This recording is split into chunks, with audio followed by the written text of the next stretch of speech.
What's going on, guys? Game Taco for the win here. Just thought I'd make a quick video about E3 now that all the major conferences are over. I'm going to be going through Microsoft's conference, Sony's conference, and Nintendo's conference just to showcase my opinions and things like that, some of the big announcements. Basically, I'm going to declare my own personal favorite at the end of this video, so I'll go ahead and get started. So Microsoft, they presented yesterday. Basically, they showcased a lot of the games that are supposed to be coming out to the Xbox One and some of the exclusive content that they've probably paid for to be released only on the Xbox One, at least as part of an exclusive or a timed exclusivity deal. Some of the games they showcased were Rise, which is basically like a really pretty QuickTime event set in ancient Rome. I didn't really see that. I didn't really seem too interested in that. It just, I don't know, it just seemed like a whole bunch of QuickTime events, and it's not really my thing. They did show Dead Rising 3 though, and Dead Rising 3 looked pretty cool, even if a regular mechanic has the ability to call it an airstrike, which I didn't really understand. And they also had a teaser for Halo, which everybody loves some Halo. The one thing I didn't understand though is why Master Chief is wearing a poncho with his armor underneath. That doesn't make any sense to me. But really, Microsoft just kind of ignored the elephant in the room, as I've heard it being put, and they didn't talk about the DRM at all. So as you probably know, Microsoft has these really draconian ideas on DRM, and the Xbox One has to connect to the internet once every 24 hours. You always have to have your Kinect hooked up to even play the stupid thing. So there's a lot of really weird just design choices that Microsoft has put into this, and it really takes rights away from the consumer. And I think that Microsoft is really not conveying their ideals for the console properly, because a lot of people are really up in arms about this, and they're just kind of ignoring it. And also, they finished their presentation with the price point of $500, which is a lot of money. So we'll see what happens with that. I don't know if it's going to sell too well for $500, especially with DRM and no used games and things like that. So Sony's conference also presented yesterday evening actually, and unfortunately they didn't really announce too many new games. I think Xbox announced more games, but Sony, they did have a couple. I think they really announced most of their stuff back when they announced the PlayStation 4. They did announce a couple new titles like The Order, which basically seems to me like a Van Helsing of some sort. I don't really know. They also have a huge focus on independent titles this time around.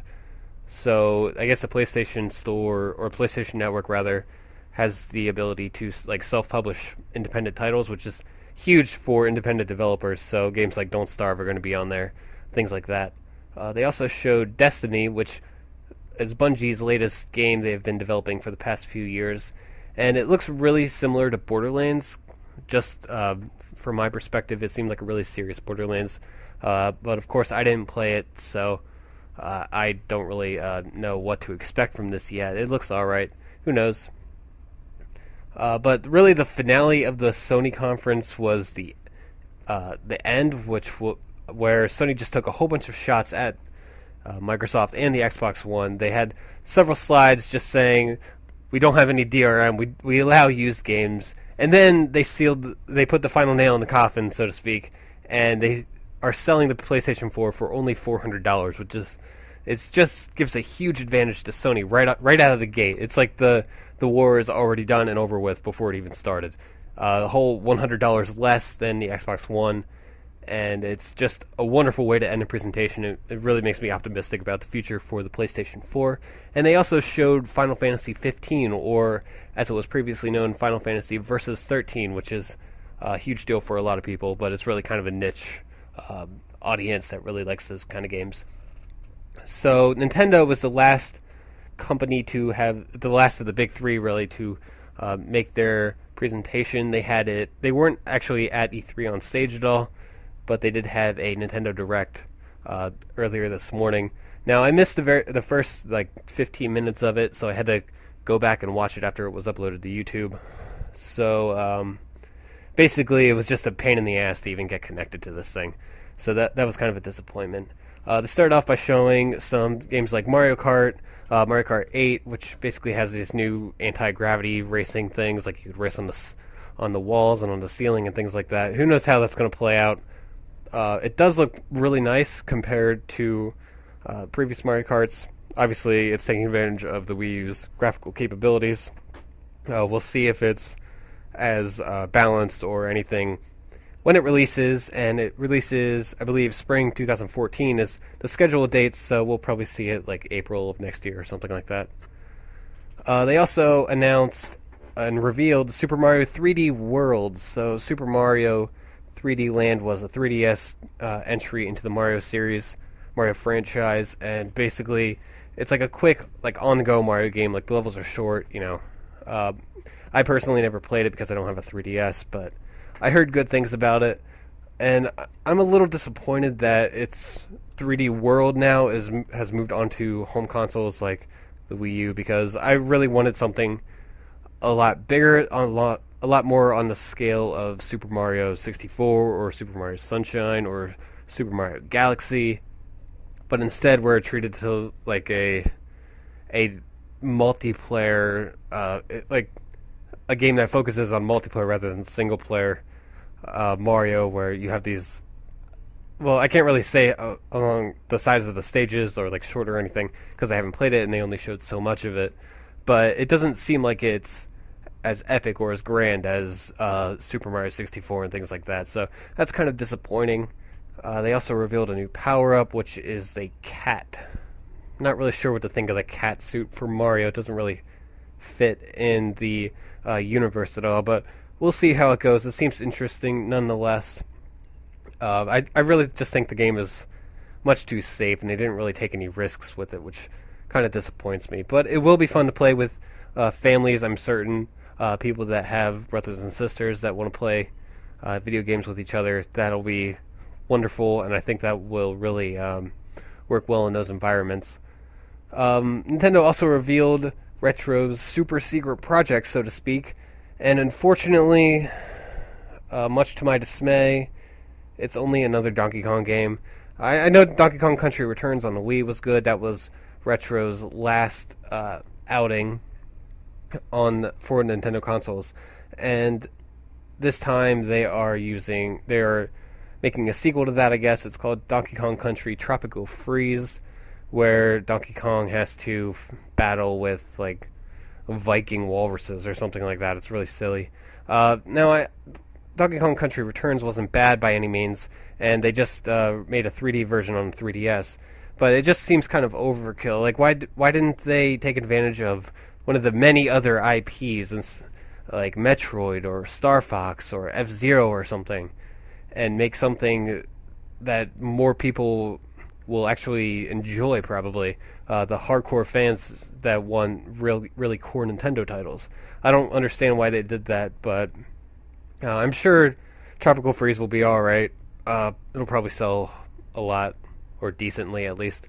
Nintendo also teased Wind Waker HD, which basically looks pretty good. It looks really nice on the Wii U stuff from the stream that I saw, so that'll be interesting. And also they're supposed to be making some changes to the way the game is played, so it's more up to par with modern game design, things like that. Monolith Soft's X was also teased. I believe they don't have a name set besides X yet, but basically it looks like Xenoblade Chronicles 2. It looks really fun. We really need some RPGs, so that'll be a welcome addition to the library. And finally, what you've all been waiting for, Smash Brothers was finally announced along with a trailer for the 3DS and the Wii U. So basically, there's a 3DS version and a Wii U version. The 3DS version seems to have a more cel-shaded kind of style to it from what I've seen. Characters are outlined in black, and then the Wii U version has a much more realistic visual aesthetic. The Animal Crossing Villager is also a new character in that, so that's interesting. I guess he can use like his bug net and his axe and his shovel, and he could dig like pitfall traps and stuff and on the stage and trap people. I don't know. So at the end of that trailer where they showcased some of the new stages, there were several from the Zelda franchise as well, like Skyward Sword, and there was the Zelda train game stage, I forget what it's called, Spirit Tracks, I think. Yeah, there was a stage from Spirit Tracks as well, I'm pretty sure. But at the end of that at the end of that trailer, they had another character reveal, and it was Mega Man, and it looks awesome. The end of the trailer really pumped me up and got me excited for the game because Mega Man's awesome. Capcom has some really great ideas, and Mega Man is one of their best. So I think Mega Man will be a welcome addition to the Smash Brothers franchise. And I guess Mega Man can also utilize his different power-ups in the game as well. Like I saw Woodman's little leaf shield thing, and I saw the razor blade power-up. I forget what Metal Man, I think it was. I've personally never played Mega Man 2, so I don't really, I'm not really aware of that. Overall, I'm kind of disappointed with Nintendo's presentation a little bit because I think they played it too safe and they didn't take a lot of risks.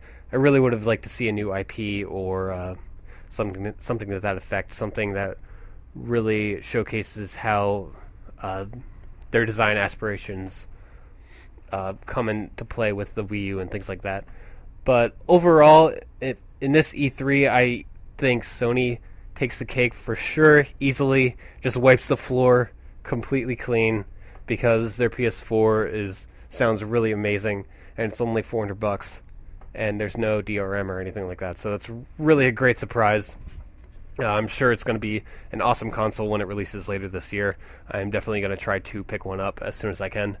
I think Nintendo will come in second place because, they may have played it safe, but they really showcased a lot of games, so that's always good. Although, unfortunately, Nintendo didn't have hardly any third-party support. It's just embarrassing, really. They only showed like 10 Wii games for the rest of 2013 that were third party, so that was kind of a huge disappointment and a bummer for me. But the games that they did show seemed really good, and hopefully they can get some more support and the Wii U really picks up in the coming months. And lastly, I think Microsoft just kind of left me disappointed on a whole with the gaming industry because their Xbox One console just doesn't seem like it's up to snuff. Really, it seems like it was made for the publishers rather than the gamers. So that's really kind of a disappointment.